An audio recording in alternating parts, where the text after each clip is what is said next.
Once upon a time in the heart of Yoruba land, there lived a man named Tokunbo, known to all as Tokunbo. He was a strong, handsome man but carried a dark secret, a curse placed upon him before he was even born.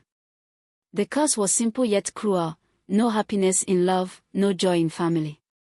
He must live in bitterness unless he finds a woman who will break the chains. The elders explained that marriage was Tokunbo's only salvation. But the curse made finding a wife nearly impossible. Women would mysteriously lose interest, or families would refuse the union without explanation. But one day, Tokunbo met Adebimpe, a kind-hearted woman with a smile that lit up the darkest skies. Adebimpe saw something in Tokunbo that no one else could see, a man fighting a battle he could not win alone. Against all odds, she agreed to marry him. The wedding was beautiful, and for a time, it seemed the curse had been defeated. But the enemies of Tokunbo were not idle. They whispered lies into his ears, sowing seeds of distrust and anger. "She doesn't respect you, Tokunbo," they hissed. "She's challenging your authority as a man." Tokunbo began to lose patience.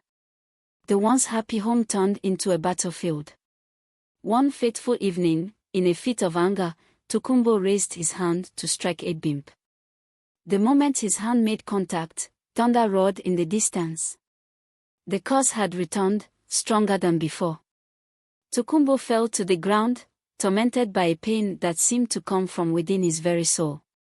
Adebimpe wept, not for herself, but for the man she loved. She knew the curse's power.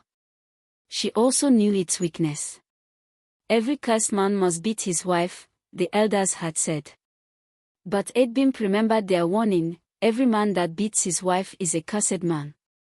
She refused to let the curse win. With patience and love, she reminded Tokunbo of his worth, his strength, and his need to protect, not destroy. As time went on, Tokunbo began to change. He apologized, vowed never to raise his hand again, and worked to rebuild the trust he had broken. When their first child was born, the curse finally lifted, and their family found peace. The story of Tokunbo and Adebimpe became a lesson for all: love can break curses, but anger feeds them.